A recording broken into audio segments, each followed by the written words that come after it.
Juriscast, o seu podcast jurídico.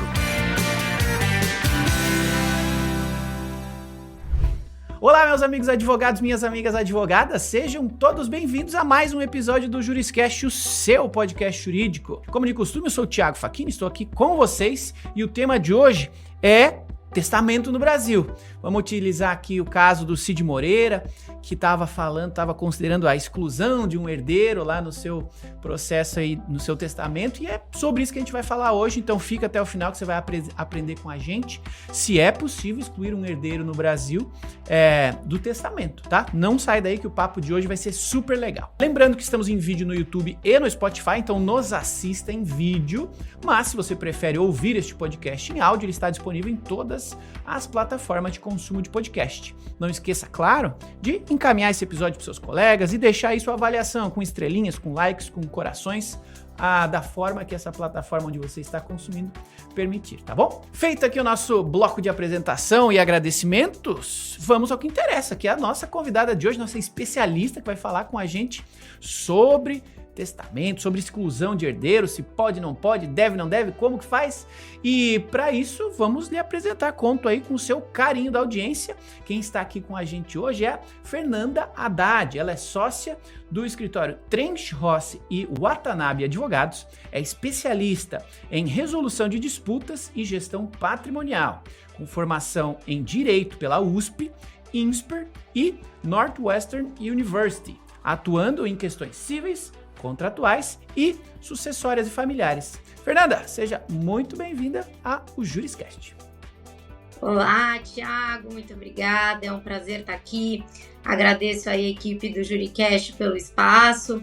Esse tema é um tema que cada vez mais tem tendo muito palco aqui, né? Porque o número de testamentos vem crescendo e esse assunto aí que tá retratado pelo caso do Cid Moreira, acaba trazendo uma série de temas que permeiam bastante aí todos os litígios familiares, porque envolve não só testamento, mas possibilidade de deserdação de herdeiro necessário, questão envolvendo legítima, também situações de possível interdição, então acho que a gente vai ter aí uma conversa muito proveitosa.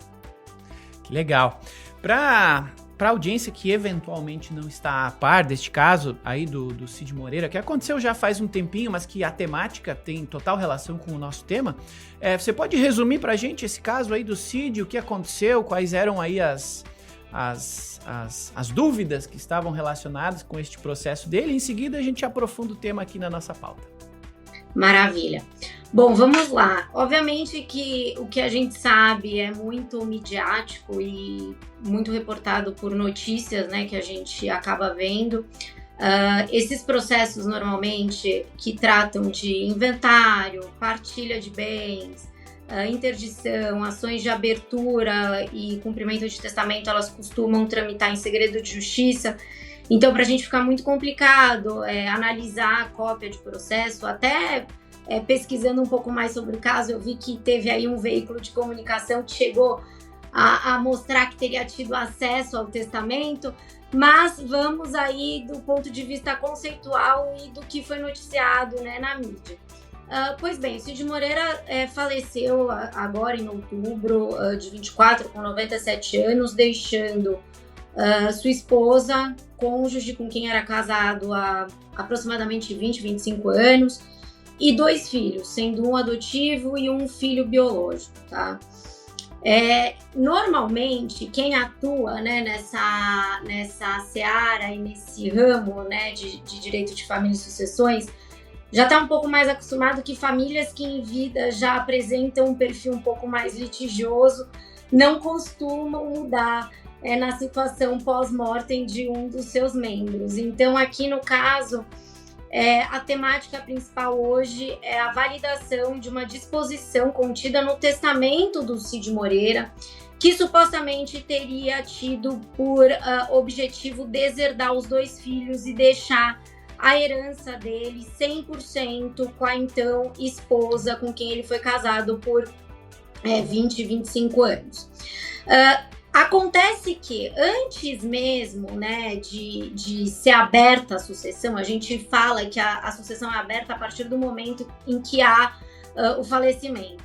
Mas nesse caso em específico, no ano de 21, parece que já teria havido um litígio dos 2 filhos contra a própria esposa do Cid Moreira enquanto vivo, no qual havia uma discussão envolvendo a interdição dele, tá? Então os filhos em conjunto teriam ajuizado uma demanda para pleitear a interdição do Cid Moreira, que é uma medida para basicamente falar que ele já não estava mais dentro das capacidades civis para a prática, né, dos seus atos.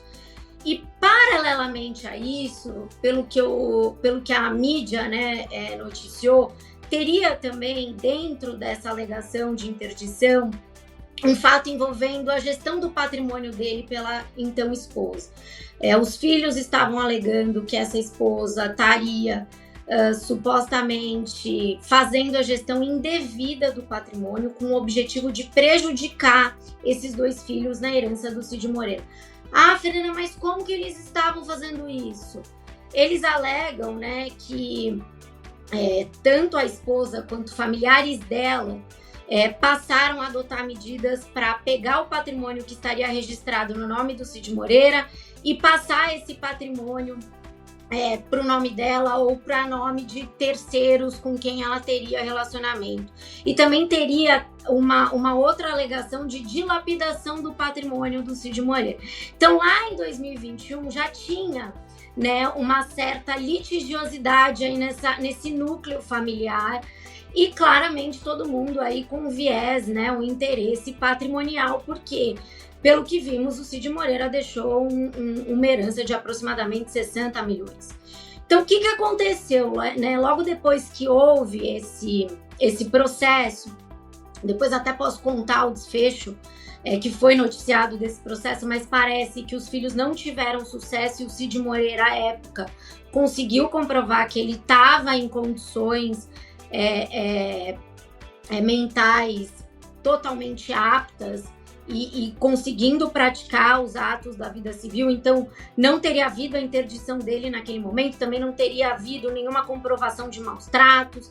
Aparentemente o Ministério Público do Rio de Janeiro teria até pedido o arquivamento desse processo, mas fato é que lá naquela época eles não tiveram sucesso nesse processo.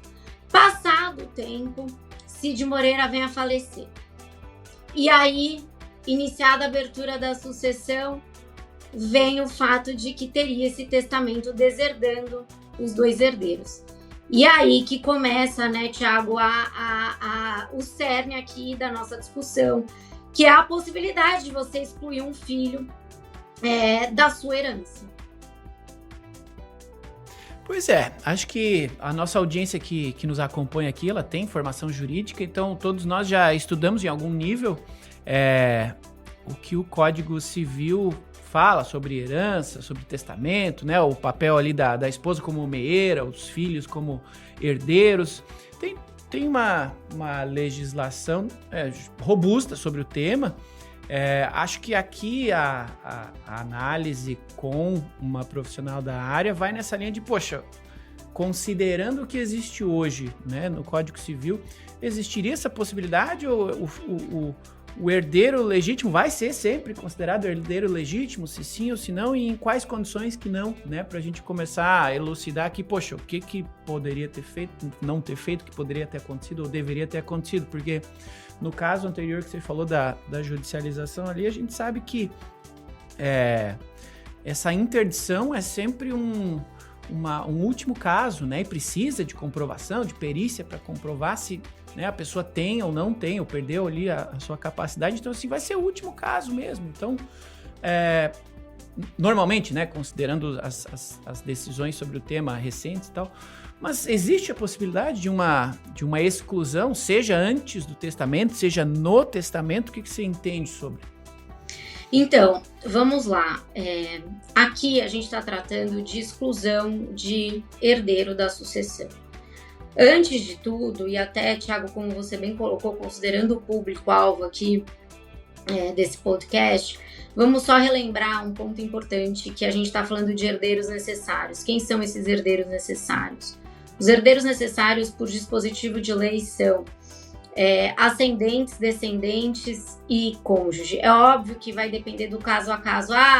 O falecido era casado em que regime de bens? O falecido tinha descendente? O falecido tinha ascendente vivo? Obviamente. Mas aqui, no caso, os 2 filhos são, sim, herdeiros necessários, e o fato de um deles ser adotivo não faz diferença nenhuma, porque o código também já deixou isso muito claro, que eles todos estão em igual posição, tendo todos os direitos igualmente, independentemente de um ser adotivo e o outro biológico. Feito esse esclarecimento, o nosso sistema jurídico, ele tem aqui 2 possibilidades que a gente chama, que são 2 tipos, né, 2 formas de você excluir o herdeiro da sucessão. Um é o que a gente chama de via indignidade e o outro é via deserdação. Qual que é a diferença? Fernanda, mas nos 2 o efeito prático é o mesmo, porque o herdeiro ou o legatário, né, que seria a pessoa que teria direito a algo no testamento, não vai vir a ter esse direito que supostamente seria para ele ter. Ok, do ponto de vista prático, os 2 levam ao mesmo ponto final. Porém, há uma diferença muito grande da forma de processamento, de requisitos, e acho que aqui é um ponto central da nossa conversa que vale a pena a gente diferenciar. Concordo, e desculpa te atrapalhar, mas é isso mesmo. Acho que a audiência que está aqui, ela está se perguntando, poxa, quais são esses pré-requisitos, né, em cada um dos casos, porque ou eles atuam, né, nessa área, ou eles têm interesse em ajudar seus clientes ou até seus familiares. Então, concordo com você, aqui tem bastante conteúdo legal para a gente explorar. Pois bem, vamos lá. Em relação à indignidade, ela é reconhecida via sentença judicial. Você precisa que um juiz reconheça essa característica de indignidade que faça com que esse herdeiro venha a ser excluído. Tá? É um processo muito diferente quando a gente está falando de deserdação. A deserdação, ela serve sempre ao herdeiro necessário, tá?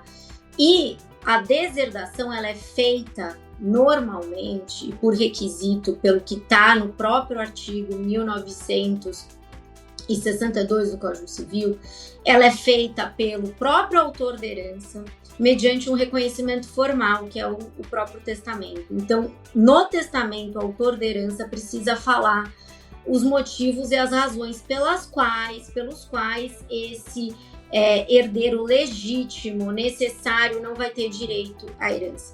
Só um ponto adicional aí, que eu sempre gosto de relembrar quando eu estou falando sobre sucessão.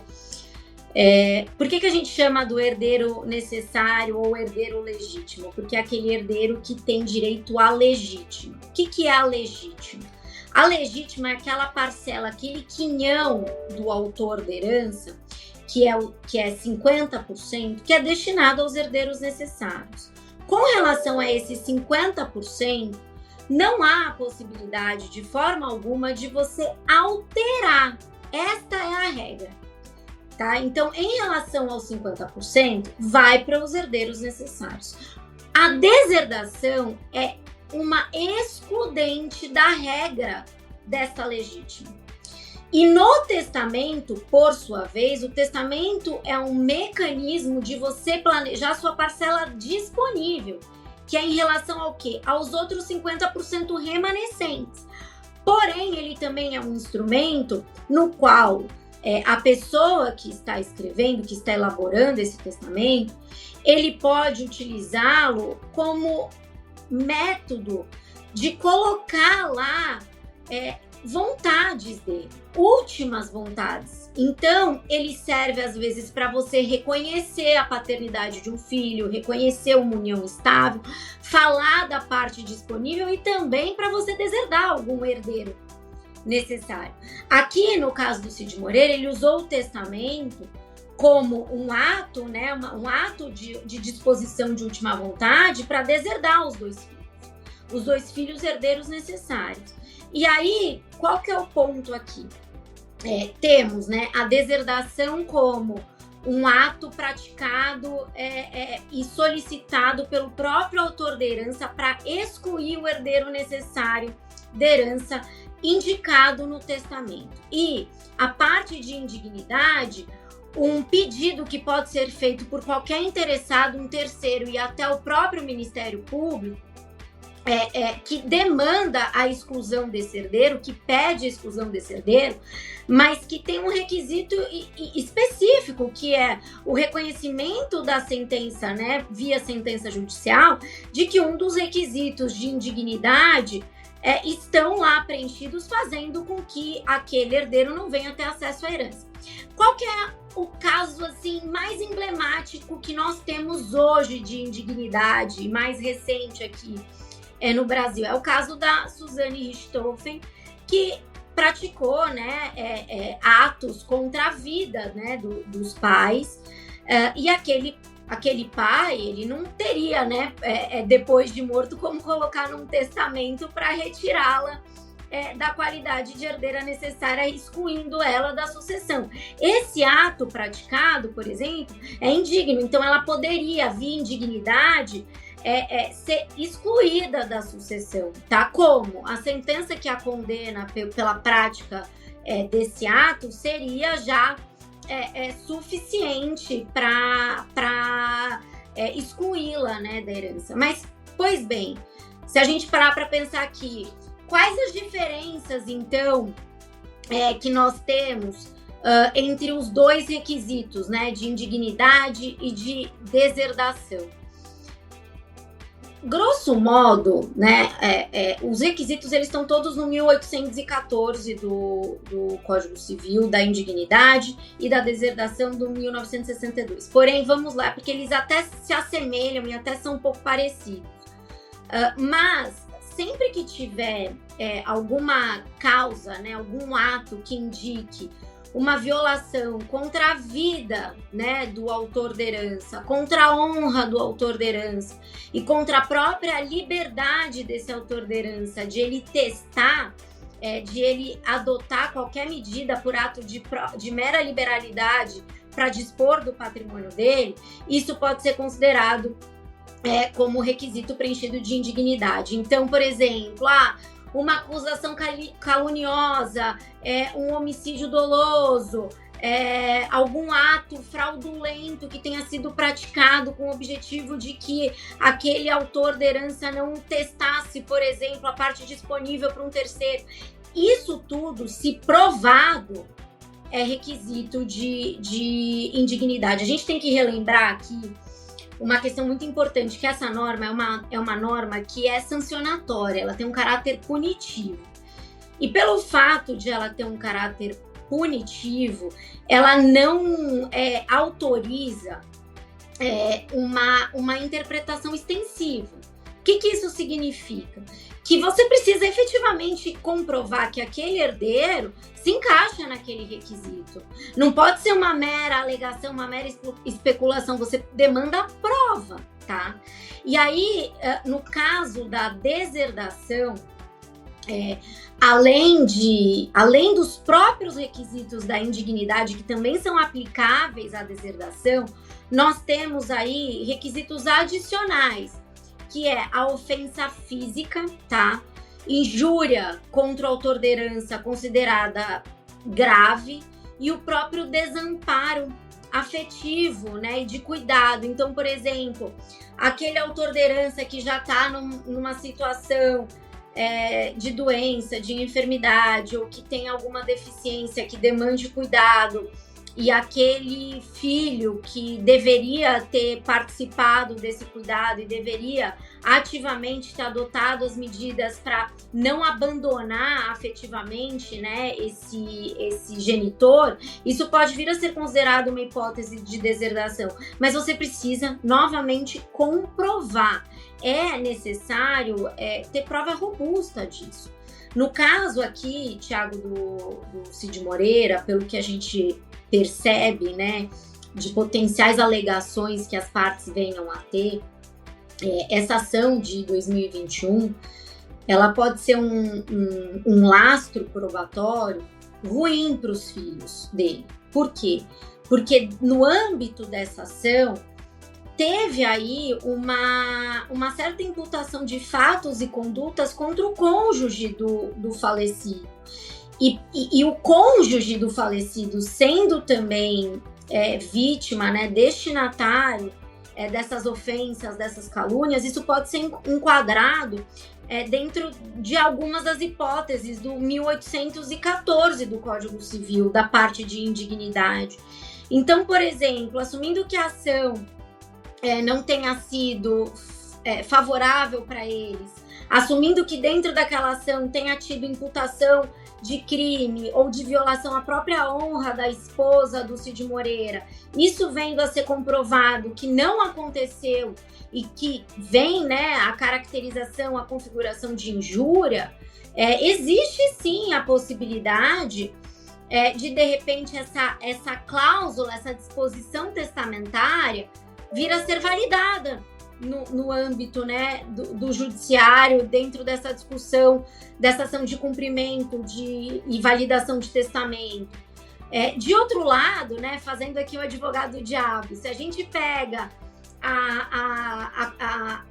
a narrativa deles e a gente consegue comprovar que não, o Cid Moreira estava sendo maltratado, que não, tiveram sim condutas praticadas no âmbito de desviar patrimônio com o objetivo de prejudicar e tudo mais, enfraquece também que aquilo tudo que foi alegado naquela ação de 2021 seria considerada injúria. Então a gente fica aqui muito calcado em elementos de prova, em situações que podem ser consideradas e na interpretação que o juiz do caso vai ter mediante os elementos probatórios que vão ser apresentados naquele processo, para verificar se a disposição testamentária vai ser tida por válida.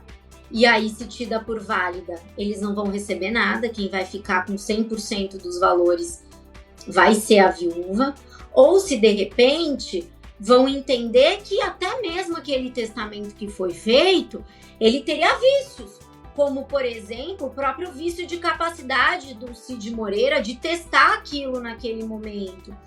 Então, assim, é uma briga ferrenha que não vai se resolver de forma célere e rápida, tá? Então, quem atua nessa área sabe que essas disputas familiares, elas são extremamente desgastantes, elas demoram bastante tempo, a gente vê aí, às vezes, inventários que se arrastam por 10, 15 anos, herdeiros que seguem sem ter acesso ao patrimônio durante longo período de briga e de litígio. E pelo que eu sei, né, e meramente considerando aí um raciocínio jurídico lógico de quem atua na área há mais de 15 anos consegue dizer, é que uma disputa como essa está só começando, assumindo que ele faleceu agora em outubro. Então ainda vai ter certamente muitos desdobramentos, cada advogado aí trabalhando com a parte probatória que lhe cabe, que lhe favorece, mas o cerne da discussão vai ser essa, a validade dessa disposição testamentária aí, e se efetivamente o que está colocado no testamento vai ter lastro probatório para comprovar e aplicar, né, essa deserdação dos filhos, né, herdeiros então legítimos e necessários dele. Entendido. Você aí na audiência, meu amigo, minha amiga, ó, talvez tenhamos aqui um episódio 2 desse mesmo tema aqui no Juriscast, quando tivermos aí notícias sobre esse caso, quem sabe a gente tiver que fofocar um pouco e fazer análise jurídica em cima da informação que for tornada pública, né? Como você bem falou, Fernanda, esse processo segue em segredo de justiça, então veremos aí os próximos passos. Aproveitando que estou falando com você daí da audiência, por favor, se está gostando desse episódio, compartilhe com seu colega aí, com seus colegas, envie para o pessoal do escritório que trabalha aí com os casos sucessórios de família, tem bastante aprendizado aqui para você, e avalie esse episódio para que a gente continue sempre trazendo especialistas de alto gabarito, como é o caso de hoje. Compartilhe com a gente, tem também aqui na descrição do episódio um link para você mandar perguntinhas pra gente, para você indicar pessoas ou temas que você gostaria de ver aqui nos próximos episódios do Juriscast, tá? Utilize esse espaço a seu favor, está aí à sua disposição, utilize-o. E claro, me siga aí nas redes sociais, vai ser uma alegria conversar com cada um de vocês, conhecer aí o que vocês estão gostando, o que vocês estão achando de cada um dos episódios que a gente faz aqui com muito carinho, para que, com o conhecimento que a especialista traz aqui pra gente, né, compartilha aqui com a gente multiplique esse conhecimento e faça aí um ecossistema jurídico cada vez mais próspero para todos nós que fazemos parte dele, tá? Bom, o papo tá bom, Fernanda. Me fala o seguinte, você que, né, trabalha aí com questões sucessórias de família há tanto tempo, já tem uma experiência robusta no tema, você já se deparou com casos parecidos, similares ou não?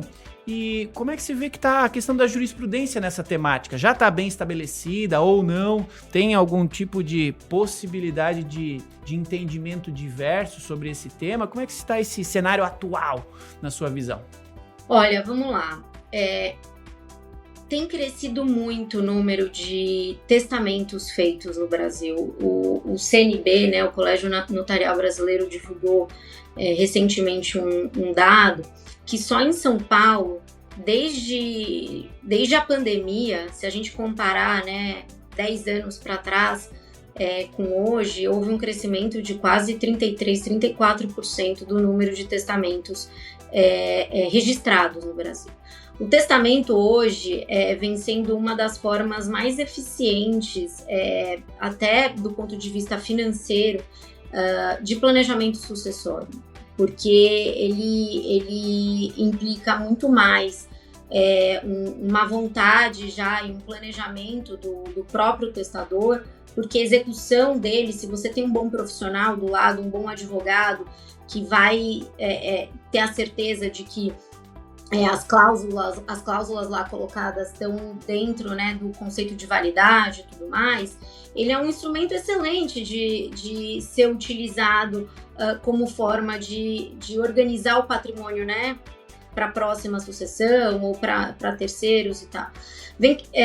O que eu vejo, né, da minha experiência é que mesmo com o aumento da preocupação da sociedade de planejar, porque se não planeja vai ser feito de uma forma que é o que está na lei, e aí assim vai ser feita de um jeito que não necessariamente seria o que você gostaria, as pessoas estão falando mais, né, isso tem deixado de ser um pouco aquele tabu, né, de falar sobre o bem, sobre doações em vida e tudo mais. Porém, o que eu vejo já atuei muito em casos disputando validade de testamento.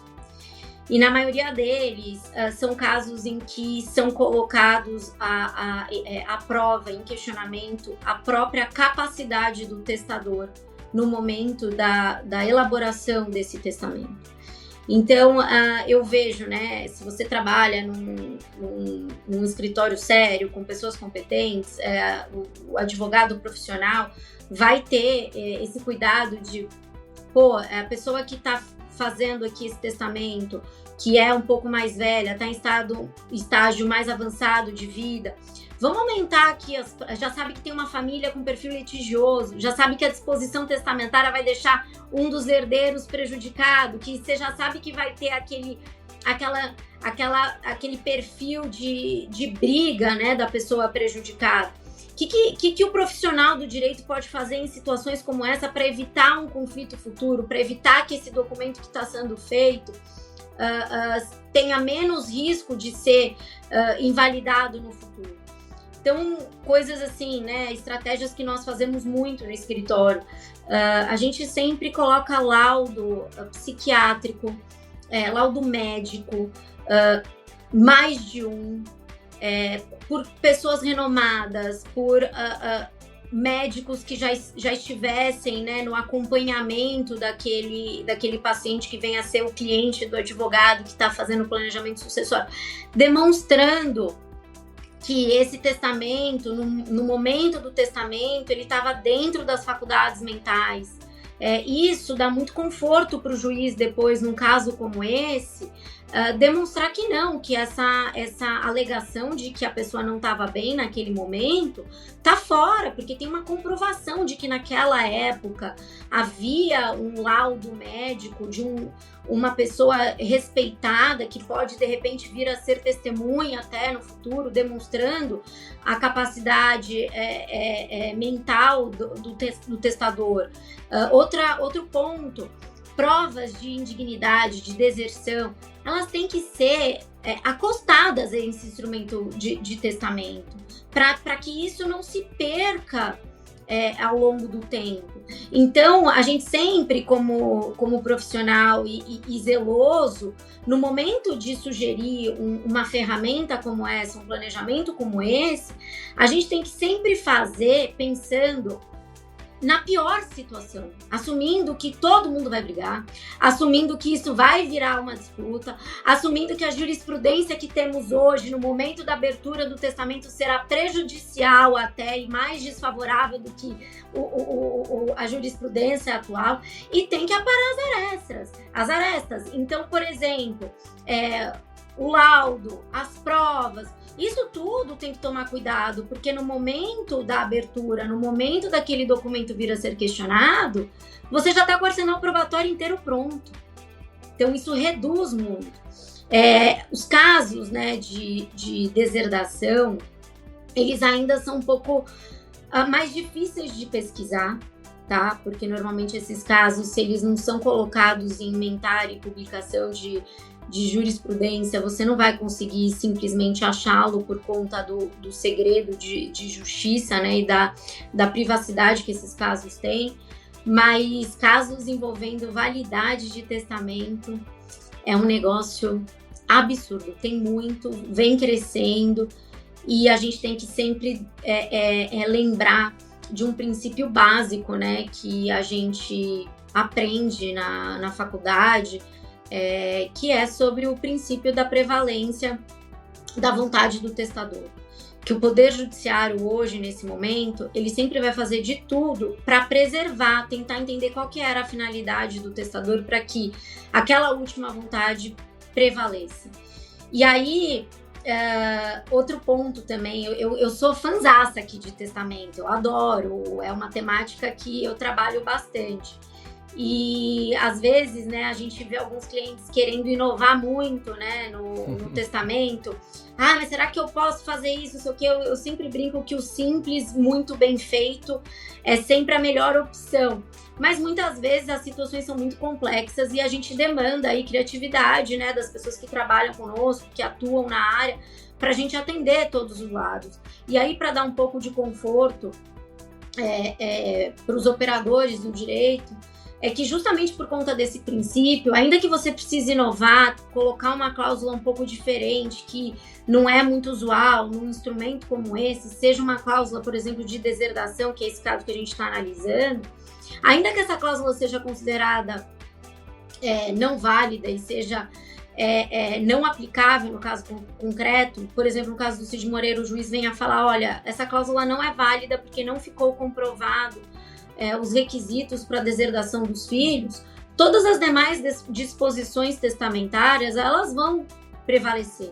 Então, por exemplo, se nesse caso o Cid Moreira queria deserdar os filhos, mas já é uma medida um pouco mais arrojada, uma estratégia que talvez demande um pouco mais de prova, de mais requisitos para que ela seja aplicada lá no futuro, tem outras medidas que você pode colocar no testamento de que, olha, se a deserdação não vier a ser reconhecida, eu utilizo esse instrumento aqui do meu testamento para deixar 100% da minha parte disponível para minha esposa, por exemplo.